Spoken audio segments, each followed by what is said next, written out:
Hello, I am Ben, and this is my guide to Akali. As balance dictates. So many noobs. Will matchmaking ever find true balance? Akali is classified as a melee stealth assassin. She's played in both the top and the mid lanes, but for this guide I'll be treating her just as a mid champ. I suggest you run. I want to savor this. First, let's go over her abilities. Her Q, Mark of the Assassin, is her only range poke for a very difficult early mid lane. I suggest you run. I want to savor this. Akali throws her Kamar at an enemy, dealing magic damage and marking the target for 6 seconds. Akali's basic attacks or crescent slashes against the marked target will consume the mark, dealing the same damage again and restoring energy to Akali. This is the main thing that gets Akali through her extremely difficult early game. It's also one of her main sources of damage throughout the entire game. Akali's W allows for some great potential escapes, as well as making her able to hold her own even in 1v2 ganks. Akali creates a smoke cloud in the target 600 range diameter area for 6 seconds. While within the cloud, Akali is granted stealth and bonus armor and magic resist. Attacking or using abilities reveals her for 0.5 seconds. Enemies inside the smoke suffer slowed movement speed. Akali excels at jumping onto squishy target and tearing their health down and leaping away to safety. Her W is a great tool for escape as well as use of sneak attacks, and greatly helps her do this. Her E, as you saw in the previous clip of her Q, is usually used in addition to the Q, as if you hit your Q then your E, it will do extra damage on the Q and refund you some energy. If you can manage to hit your ulti, your Q, and then your E combo, then you're off to some serious damage to those squishy mid laners. Akali flourishes her commands, dealing physical damage and triggering any marks of the assassin on nearby enemies.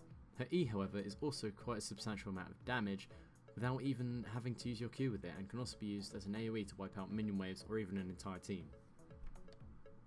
Akali's passive is Twin Disciplines, which is split into the Discipline of Force, which grants Akali auto attacks 6% plus 1% for every 6 AP she has bonus magic damage, and the Discipline of Might, which grants Akali 6% plus 1% of her bonus AD to her spell vamp.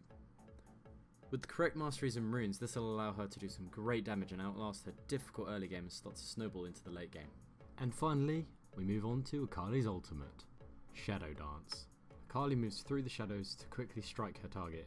This deals damage and consumes an Essence of Shadow charge.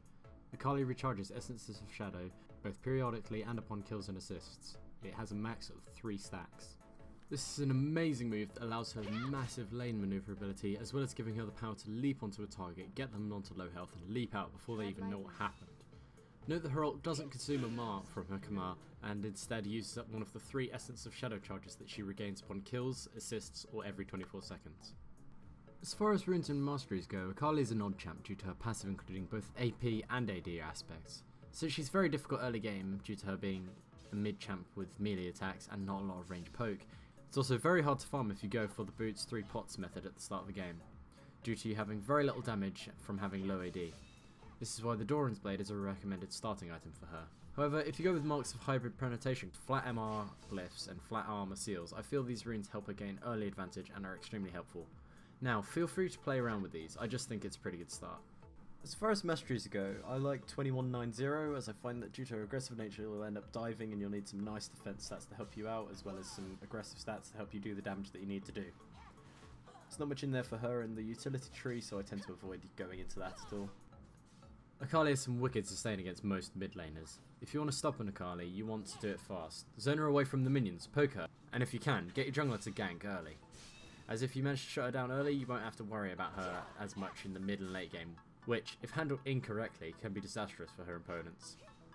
However, the issue with this is a lot of mid champs use mana and use a lot of it early, trying to zone Akali away from minions and trying to kill her. But she uses energy, so if she keeps her health up, she can sit through the early game until she reaches level 4, when she begins to have an easier time farming and can now begin to prepare for when her ulti is up and when she can engage and get those juicy kills.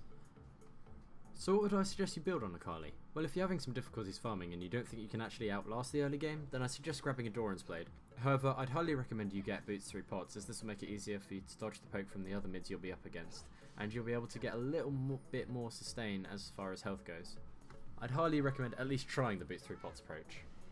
On your first back, you'll either want to grab boots if you don't have them yet, or grab a Hextech Revolver for some extra spell vamp and sustain in your lane. This will let you either get all your health back after some poke from the opposing laner, or narrowly avoid death after grabbing a kill.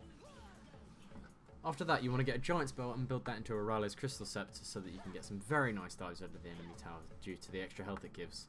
Next, I'd suggest completing your Hextech Revolver into a Gunblade or getting a Blasting Wand. The Blasting Wand would be for if you're feeling pretty confident and if they haven't started building too much MR to counter your ultimate Akali power.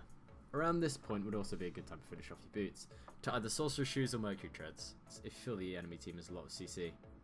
The Blasting Wand would be eventually put into a Rabadon's Death Cap, which is a nice item to grab. A nice item to grab after Rabadon's can be Liandry's Torment, or even a Guardian Angel, which is a beautiful item for Akali as just they think they've out-damaged your spell vamp, you're suddenly back up and beginning to sap their life out of them once again. Another nice item full of some late game damage is Leash Bane. Other items worth noting that are usually situational are Zonia's Hourglass, Gwyn's Rageblade, and Void Staff. And of course, it's always nice to get an enchant for those boots. Now onto the clips. I'm just going to let most of these speak for themselves, but just give you a precursor of what the clips will be about and what they'll show.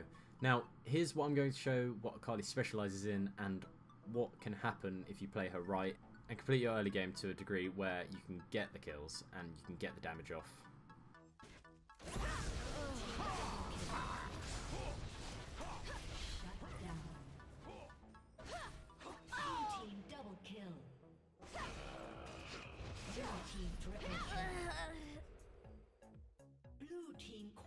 Kill.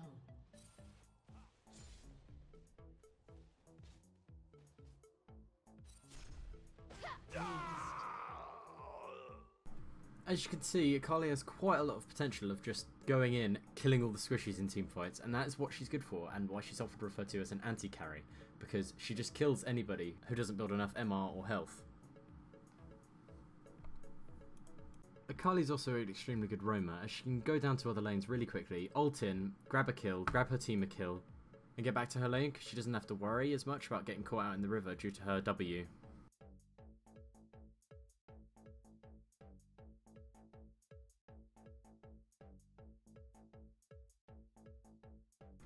A little backstory for this clip is, in this game, our entire team was not communicating very well. We were all annoyed at each other. The Severe was mad at the Nunu for staying in too much. The Nunu was mad at the Severe for not getting too fed.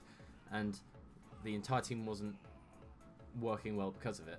And I think this clip turned the game and we eventually won because of what happens in the clip.